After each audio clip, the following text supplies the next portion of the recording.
You just reheated your leftovers, steam rising off the plate, piping hot, and you're about to eat it thinking you just killed anything dangerous that might have been in there. You didn't. Under the right conditions, the thing that can make you sick doesn't care how hot your microwave gets. Not a little bit. It can survive boiling water. It can survive a frying pan. It can survive your stomach acid on the way down. And depending on how long that rice sat on your counter before it went in the fridge, it might already be sitting there right now. This is the story of a toxin called cereulide, a bacterium that's already on your rice before you even open the bag, and a 2-hour window almost nobody actually tracks. But to understand why reheating can't save you, you first need to understand what's already living in that pot of rice the moment you finish cooking it. Because most people assume food poisoning means something got into your food after the fact. Bad handling, a dirty counter, someone who forgot to wash their hands. Sometimes, sure, but this one is different. This one starts before you even turn on the stove. Meet Bacillus cereus. It lives in soil, dust, and water almost everywhere on Earth. And raw rice grown in flooded fields picks it up as a matter of course. Almost every bag of rice in your pantry has some of it on there right now. That sounds alarming. It isn't, not yet, because Bacillus cereus doesn't ride into your rice as itself. It rides in as something built specifically to survive the exact thing you're about to do to it. Boil it. It's called a spore. Think of it less like a living bacterium and more like a bacterium in a bunker. Dormant, armored, built to shut down every vulnerable process and wait out conditions that would kill the active version instantly. You boil your rice at over 200 degrees Fahrenheit. The active bacteria die immediately. The spores don't even notice. They ride the entire cooking process out completely unharmed, sitting quietly in your finished pot of rice. Waiting. Waiting for what exactly? Not much, just warmth, moisture, and time. Somewhere between about 40 and 140 degrees Fahrenheit. Food safety agencies call this range the danger zone, and it is almost exactly the temperature your rice passes through while it cools on the counter. Leave it there long enough, in a rice cooker left on warm, in a takeout container in a hot car, and you've handed those spores precisely what they were built to wait for. They wake up, they multiply, and some of them start producing a toxin. 2 hours. That's the threshold. Food safety guidance says get cooked rice into the fridge within about 2 hours of cooking it, and the reason isn't arbitrary. It's roughly how long it takes sitting in that warm zone for this process to go from harmless to actually dangerous. Now, here's the part of this video that's a little misleading, and it's intentional. Reheating your rice isn't what's dangerous. Reheating is actually good. It kills whatever live bacteria are still in there. The problem is the toxin those bacteria already made before you ever touched the microwave. And that toxin has a property most people have never heard of. It doesn't care about heat. It's called cereulide, and it is extremely heat stable and acid stable. It survives normal cooking temperatures.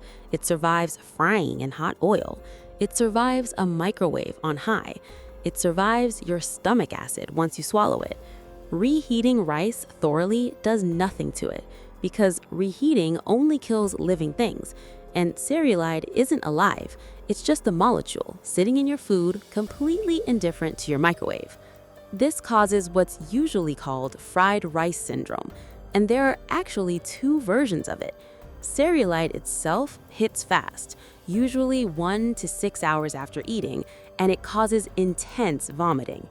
The second version comes from a different toxin, one the bacteria produce later inside your intestines, and that one takes longer, 6 to 24 hours, and it causes diarrhea instead. Most cases of either version are miserable for about a day, and then they're over. Most cases. Not all of them.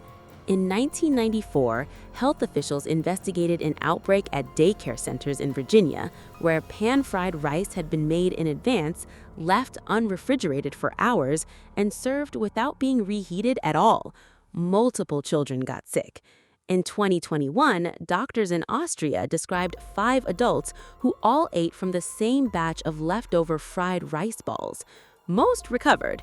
One didn't, developing acute liver failure and kidney damage severe enough that doctors evaluated the patient for an emergency liver transplant. When researchers tested what was left of those rice balls, they found one of the highest concentrations of cereulide toxin ever recorded in a real outbreak. How common is this really? Genuinely common, just usually mild enough that nobody calls it food poisoning. They call it a stomach bug and move on. Bacillus cereus is estimated to cause hundreds of thousands of foodborne illness cases in the United States alone every year. And the vast majority are never officially reported, because most people don't go to a doctor over one rough night. The severe cases, the ones that make it into medical journals, are the exception. But the exception is the reason the 2-hour guidance exists in the first place. Restaurants actually deal with this constantly, more than most home kitchens ever will. Get it wrong in a professional kitchen and you're not looking at one person having a bad night, you're looking at dozens of people sick from a single batch. That's part of why commercial kitchens use something most home cooks have never even heard of: blast chillers.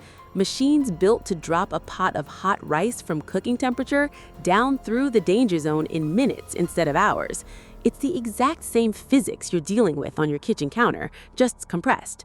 The faster rice clears that 40 to 140 degree window, the less time the spores that survived cooking actually get to wake up. You've probably seen the viral version of this story online too, about a college student who died after eating leftovers he'd cooked, left out for 5 days, then reheated and ate anyway. That case is real, and it's one of the most cited Bacillus cereus deaths in medical literature. But the food in it was pasta, not rice.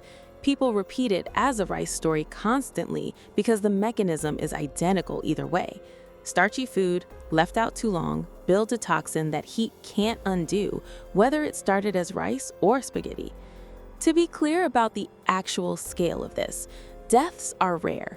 The vast majority of cases are a bad day, not a hospital admission.